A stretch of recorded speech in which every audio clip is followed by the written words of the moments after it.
hematology and blood cancer updates, covering the latest breakthroughs. Brought to you by Lucid Quest. ONO PHARMA's tirabrutinib has shown strong clinical activity in a rare form of brain lymphoma. In the Phase 2 PROSPECT study for relapsed or refractory primary central nervous system lymphoma, the therapy achieved a 67% overall response rate. Complete response was seen in 44% of patients, with a manageable safety profile. These findings support a potential U.S. regulatory submission for FDA approval. InnoCare has launched a clinical trial evaluating its selective BCL2 inhibitor, mesutoclax or ICP-248, in combination with azacitidine for myelodysplastic syndromes.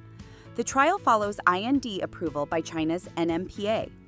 Mesutoclax works by restoring programmed cell death in cancer cells and is also being investigated in CLL, SLL, and AML. Merck's ROR1 targeting antibody-drug conjugate, zilovertamab vedotin, has demonstrated compelling results in relapsed or refractory diffuse large B-cell lymphoma.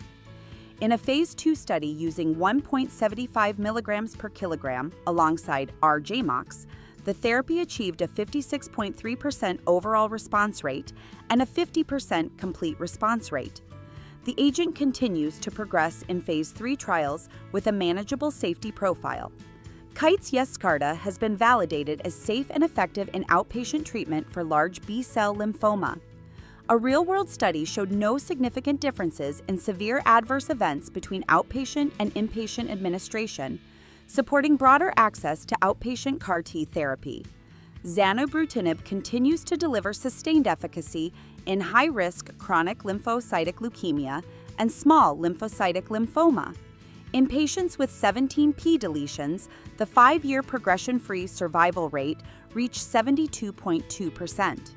The therapy showed a 97.3% overall response rate and over 85% overall survival at 5 years, reinforcing its role in frontline management of high-risk disease. Estrella Biopharma has dosed the first patient in the second cohort of the Starlight 1 trial.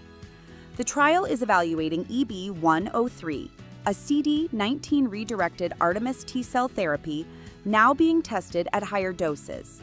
In the first cohort, no dose-limiting toxicities were observed, and one patient achieved a complete response. The trial targets difficult-to-treat populations, including those with central nervous system lymphoma and HIV-positive status. Iksuda Therapeutics has initiated a first-in-human trial of IKS03, a CD19 targeting antibody-drug conjugate. IKS03 utilizes a tumor-activated prodrug payload. The ongoing Phase 1 trial spans 5 countries and aims to determine dosing and early signs of efficacy in B-cell non-Hodgkin lymphoma. Auron Therapeutics has begun dosing in a first-in-human trial of AUTX703, a novel oral degrader targeting the epigenetic regulators KAT2A and KAT2B. These regulators are involved in cancer cell plasticity. The Phase 1 study is focused on relapsed or refractory acute myeloid leukemia and myelodysplastic syndromes. Preclinical data showed a dose-dependent survival benefit. Stay ahead in hematology and blood cancer research. Like, share, and subscribe for weekly updates. Visit lqventures.com or email us at info@lqventures.com